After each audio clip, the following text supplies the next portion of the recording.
नारळी पौर्णिमा विशेष तांदळाच्या कणाकणामध्ये नारळाचा स्वाद मुरलेला रसाळ तरीही मऊसूत मोकळा सुटसुटीत असा नारळी भात करूया।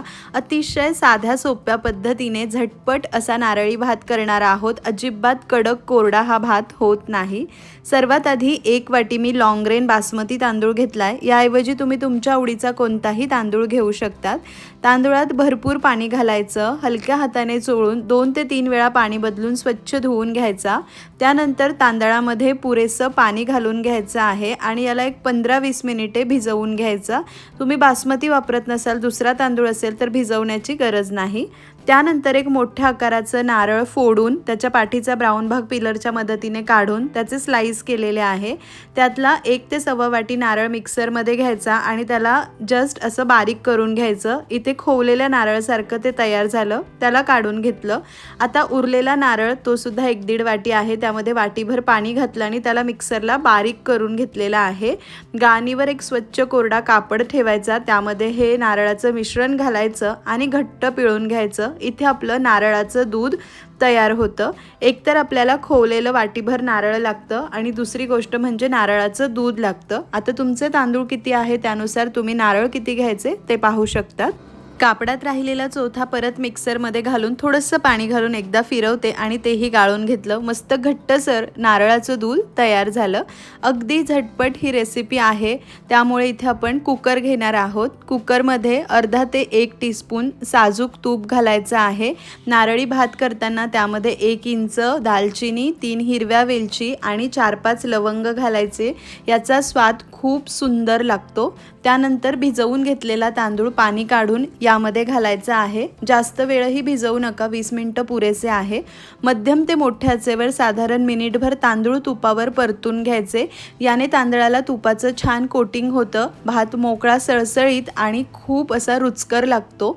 छान असं परतून घेतलं। 1 वाटी तांदूळ होता, त्यासाठी मी इथे 2 वाट्या नारळाचं दूध घालणार आहे, ज्याने भात छान मोकळाही होतो आणि मऊसूत सुद्धा होतो।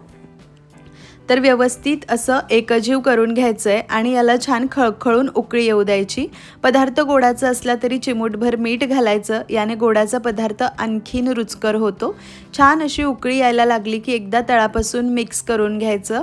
कुकरचं झाकण लावून घ्यायचं आहे आणि मध्यम आचेवरती आपल्याला 2 शिट्ट्या करायच्या। गॅस बंद करून कुकरची वाफ जिरू द्यायची। इथे कुकरची वाफ जिरलेली आहे, भात मस्त असा शिजलेला आहे। याला फोर्कने किंवा एखाद्या चमच्याने जरा मोकळा करून घ्यायचा आणि जरा वेळ किंवा पुढची तयारी करेपर्यंत याला पंख्याखाली ठेवायचा, म्हणजे हवा लागली की हा अजून गार होतो आणि मोकळा सळसळीत होतो।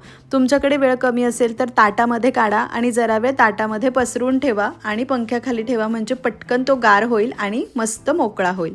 चला, भात आपला गार होतोय तोपर्यंत पुढची तयारी करू। पॅनमध्ये मी परत 1 टीस्पून तूप घेतलंय, त्यामध्ये काजू बदामचे काप घालायचे आणि यांना हलक्या सोनेरी रंगावर परतून घ्यायचे। तुमच्या आवडीनुसार तुम्ही सुकामेवा घालू शकतात। छान असे हलकेसे तांबूस झाले की या वाटीने 1 वाटी तांदूळ होता, तर 1 वाटी खोवलेलं नारळ म्हणजेच नारळाचा चव घालायचा आहे। याला सुद्धा तुपावर व्यवस्थित एकजीव करून मिनिटभर परतून घ्यायचं आहे। छान मिनिटभर परतलं। 1 वाटी चिरलेला गूळ घालायचा आहे। गूळ घालून सुद्धा व्यवस्थित मिक्स करून घ्यायचं। संपूर्ण गूळ विरघळेपर्यंत हे मिश्रण आपल्याला शिजवायचं आहे। गूळ ना खूप काळपट रंगाचा घेऊ नका, नाहीतर नारळी भाताचा रंग खूप काळपट येतो।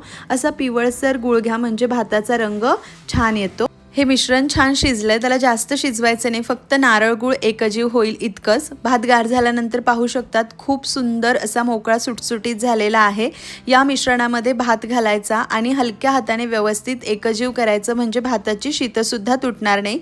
गॅस आता सध्या मी कमी ठेवलेला आहे। इथे मी खोवलेला नारळ वापरला होता, तुम्हाला हवं तर तुम्ही किसलेला नारळसुद्धा घेऊ शकतात, पण हा खोवलेला नारळ ना छान भाताला कोटिंग होतं आणि चव खूप छान लागते।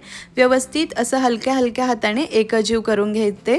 मस्त असं एकजीव करून घेतलेला आहे। आत्ताच घरभर खूप सुंदर नारळ, गूळ आणि खडे मसाल्यांचा सुगंध पसरलेला आहे। बस वरती एक झाकण ठेवून 2 मिनिटांची आपण वाफ काढूया आणि आपला नारळी भात सर्व करण्यासाठी तयार आहे। इथे तुम्ही पाहू शकतात मोकळा सुटसुटीत तरीही तितकाच मऊसूत रसाळ रसरशीत आपला नारळी भात तयार झालेला आहे. तुम्ही सुद्धा येत्या नारळी पौर्णिमेला रक्षाबंधनला हा नारळी भात जरूर ट्राय करा. तर मंडळी, तुम्ही कशा पद्धतीने नारळी भात करतात ते मला कमेंट करून जरूर कळवा. आजची ही नारळी भाताची रेसिपी तुम्हाला कशी वाटली तेही जरूर कळवा. साध्या पाण्यात भात न शिजवता नारळाच्या दुधामध्ये भात शिजवला ना की तो नारळी भात एक नेक्स्ट लेवल त्याची टेस्ट असते, इतका रुचकर लागतो. तर आजची ही रेसिपी कशी वाटली कमेंट करून जरूर कळवा. रेसिपी आवडली असेल तर लाईक करा, तुमचे नातेवाईक मित्रमंडळीमध्ये रेसिपीची लिंक शेअर करा आणि हो, तुम्ही चॅनलवर नवीन असाल तर सबस्क्राईब नक्की करून घ्या. आपण एकदा टेस्ट करून पाहूया. अगदी रुचकर चवदार असा झालेला होता. गोडी परफेक्ट होती, नारळाचा स्वाद, गुळाचा स्वाद खूप मस्त लागत होता. तसेच रक्षाबंधन स्पेशल मोहन थाळची रेसिपी मी दाखवली आहे. आणखीन बऱ्याचशा मिठाई आहे, लिंक डिस्क्रिप्शनमध्ये आहे.